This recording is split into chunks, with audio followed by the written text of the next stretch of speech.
Magnite എക്സി AMD 1 ലിറ്ററിന്റെ എഞ്ചിനാണ് വരുന്നത്. അതും 3 സിലിണ്ടർ എഞ്ചിനാണ്. അതിൽ 6250 RPM 71 bhp പവറും 3500 RPM 96 Nm ടോർക്കുമാണ് പവർ പ്രൊഡ്യൂസ് ചെയ്യുന്നത്. 40 ലിറ്റർ ആണ് ഇതിന്റെ ഫ്യൂവൽ ടാങ്ക് കപ്പാസിറ്റി വരുന്നത്. അതിൽ നമുക്ക് നോർമലി 17-18 മൈലേജ് നമുക്ക് കിട്ടുന്നുണ്ടായിരുന്നത്. പിന്നെ അതിന്റെ വണ്ടിയുടെ ബൂട്ട് സ്പേസ് വരുമ്പോൾ 336 ആണ് വരുന്നത്. ട്രാക്ഷൻ കൺട്രോൾ ഒക്കെ വരുന്നുണ്ട്. 4 door power Windows, rear wiper, washer, defogger, 2 air bag ഒക്കെ നമുക്ക് മാഗ്നൈറ്റ് എക്സി AMD കിട്ടുന്നുണ്ട്. കാറിന്റെ ഷോറൂം റേറ്റ് വരുമ്പം 660. Maruti Fronx delta AMD 1.2 litre ആണ് ഇതിന്റെ എഞ്ചിൻ കപ്പാസിറ്റി വരുന്നത്. അതിൽ 6000 RPM 88 bhp പവറും 4400 RPM 115 Nm ടോർക്കുമാണ് പ്രൊഡ്യൂസ് ചെയ്യുന്നത്. ഫ്യൂൽ ടാങ്ക് കപ്പാസിറ്റി വരുമ്പോൾ 37 ലിറ്റർ ആണ് വരുന്നത്. മൈലേജ് ARI അപ്രൂവൽ ആയിട്ട് വരുന്നത് 22. 5 സ്പീഡ് ഗിയർ ബോക്സ് ആണ് കാർ വരുന്നത്. ഈ കാറിന്റെ ഷോറൂം റേറ്റ് വരുമ്പം 888. ടാറ്റയുടെ നെക്സോൺ സ്മാർട്ട് പ്ലസ്, ഇതൊരു AMD ട്രാൻസ്മിഷൻ ആണ് വരുന്നത്. 1.2 ലിറ്റർ ആണ് വരുന്നത് എഞ്ചിൻ കപ്പാസിറ്റി. 3 സിലിണ്ടർ എഞ്ചിനാണ് വരുന്നത്. അതിൽ 6 സ്പീഡ് ഗിയർ ബോക്സ് ആണ് ഇതിൽ നമുക്ക് കിട്ടുന്നത്. 5500 RPM 118 bhpയും 1750 4000 RPM ഇടയിൽ 170 Nm ടോർക്കുമാണ് ഇതിൽ പ്രൊഡ്യൂസ് ചെയ്യുന്ന പവർ. ഫ്യൂൽ ടാങ്ക് കപ്പാസിറ്റി വരുമ്പോൾ 44 ലിറ്റർ ആണ്.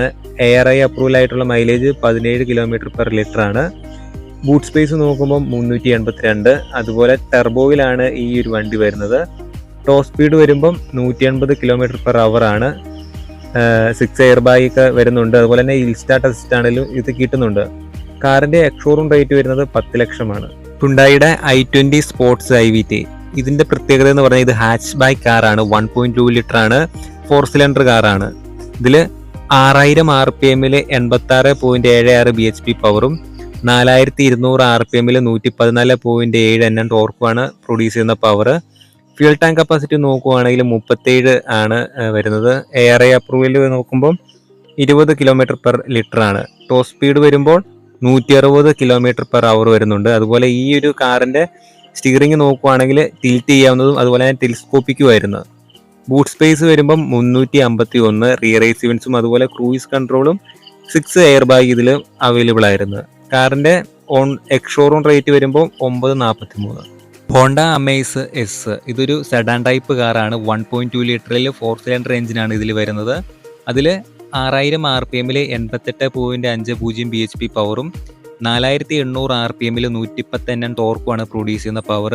ഇതിലെ ഫ്യൂൽ ടാങ്ക് കപ്പാസിറ്റി വരുന്നത് 35 ലിറ്ററും. ARI അപ്രൂവൽ മൈലേജ് 18.3 km/ലിറ്റർ ആണ് വരുന്നത്. ഹോണ്ട അമേസിന്റെ ടോപ്പ് സ്പീഡ് വരുന്നത് 160 km/h ആണ്. അതുപോലെ ഇതിൽ കിട്ടുന്ന feature 2D audio system, 2 air bag, 4 door power Windows, ഇതെല്ലാം തന്നെ ഇതിൽ കിട്ടുന്നുണ്ട്.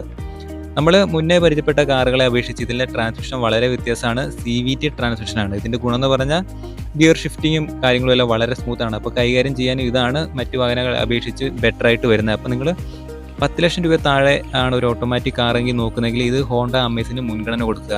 പിന്നെ നിങ്ങൾക്ക് ഇഷ്ടപ്പെട്ട കാർ ഏതാണോ അതൊന്ന് കമൻ്റ് ആയിട്ട് രേഖപ്പെടുത്തുക. അപ്പോൾ അടുത്തൊരു വീഡിയോയിൽ പുതിയ കാറിൻ്റെ ഡീറ്റെയിൽസ് ആയിട്ട് വീണ്ടും കാണാം.